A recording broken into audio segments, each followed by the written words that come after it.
The Giver by Lois Lowry, Chapter 3. "Oh, look!" Lily squealed in delight. "Isn't he cute? Look how tiny he is! And he has funny eyes like yours, Jonas." Jonas glared at her. He didn't like it that she had mentioned his eyes. He waited for his father to chastise Lily, but father was busy unstrapping the carrying basket from the back of his bicycle. Jonas walked over to look. It was the first thing Jonas noticed as he looked at the new child peering up curiously from the basket, the pale eyes. Almost every citizen in the community had dark eyes. His parents did, and Lily did, and so did all of his group members and friends.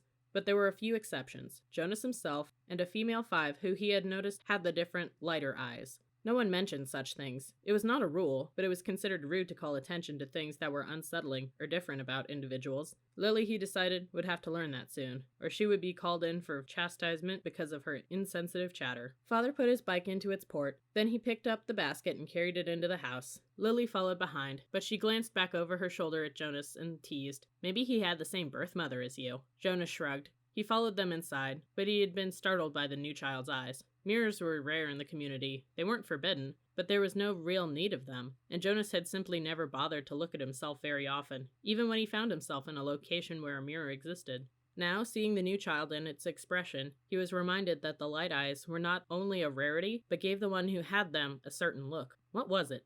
Depth, he decided, as if one were looking into the clear water of the river, down to the bottom, where things might lurk that hadn't been discovered yet. He felt self-conscious, realizing that he, too, had that look. He went to his desk, pretending not to be interested in the new child. On the other side of the room, Mother and Lily were bending over to watch as Father unwrapped its blanket. "What's his comfort object called?" Lily asked, picking up the stuffed creature, which had been placed beside the new child in his basket. Father glanced at it. "Hippo," he said. Lily giggled at the strange word. "Hippo," she repeated, and put the comfort object back down again. She peered at the unwrapped new child who waved his arms. "I think new children are so cute," Lily sighed. "I hope I get assigned to be a birth mother." "Lily!" Mother spoke very sharply. "Don't say that. There's very little honor in that assignment."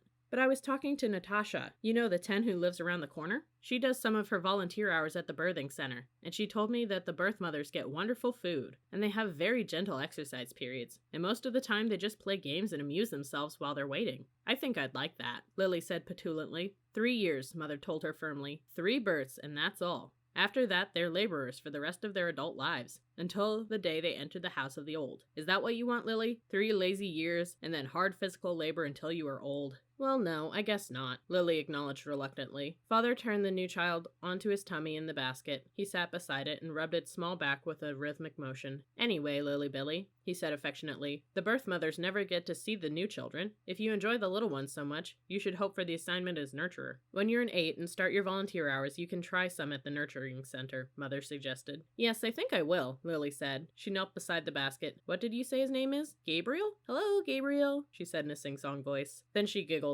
"Oops," she whispered. "I think he's asleep. I guess I'd better be quiet." Jonas turned to the school assignments on his desk. Some chance of that, he thought. Lily was never quiet. Probably she should hope for an assignment as speaker, so that she could sit in the office with the microphone all day making announcements. He laughed silently to himself, picturing his sister droning on in the self-important voice that all of the speakers seemed to develop, saying things like, "Attention! This is a reminder to females under 9 that hair ribbons are to be neatly tied at all times." He turned toward Lily and noticed to his satisfaction that her ribbons were, as usual, undone and dangling. There would be an announcement like that quite soon, he felt certain, and it would be directed mainly at Lily, though her name, of course, would not be mentioned. Everyone had known, he remembered with humiliation, that the announcement, "Attention! This is a reminder to male 11s that objects are not to be removed from the recreation area, and that snacks are to be eaten, not hoarded," had been specifically directed at him the day last month that he had taken an apple home. No one had to mention it, not even his parents, because the public announcement had been sufficient to produce the appropriate remorse. He had, of course, disposed of the apple and made his apology to the recreation director the next morning before school. Jonas thought again about that incident. He was still bewildered by it, not by the announcement or the necessary apology. Those were standard procedures, and he had deserved them.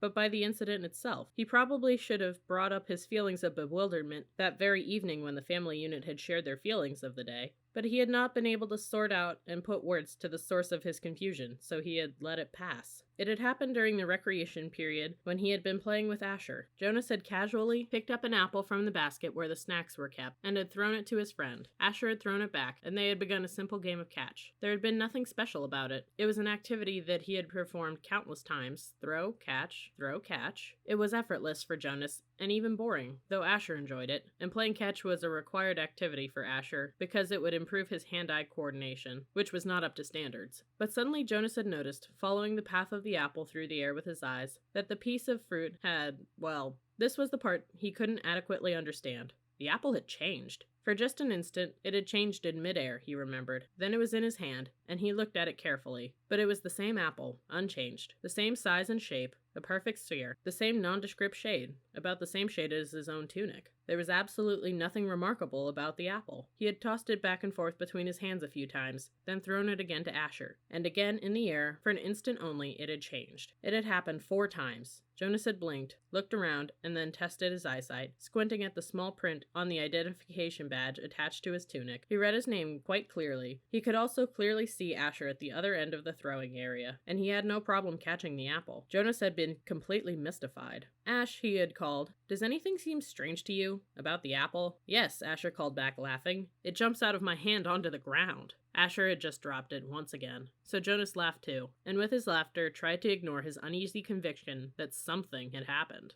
But he had taken the apple home, against the recreation area rules. That evening, before his parents and Lily arrived at the dwelling, he had held it in his hands and looked at it carefully. It was slightly bruised now, because Asher had dropped it several times, but there was nothing all that unusual about the apple. He had held a magnifying glass to it. He tossed it several times across the room, watching, and then rolled it around and around on his desktop, waiting for the thing to happen again. But it hadn't. The only thing that happened was the announcement later that evening over the speaker. The announcement that had singled him out without using his name, that had caused both of his parents to glance meaningfully at his desk where the apple still lay. Now sitting at his desk, staring at his schoolwork as his family hovered over the new child in its basket, he shook his head, trying to forget the odd incident. He forced himself to rearrange his papers and try to study a little before the evening meal. The new child Gabriel stirred and whimpered, and Father spoke softly to Lily, explaining the feeding procedure as he opened the container that held the formula and equipment. The evening proceeded as all evenings did in the family unit, in the dwelling, in the community, quiet, reflective, a time for renewal and preparation for the day to come. It was different only in the addition of the new child with his pale, solemn, knowing eyes.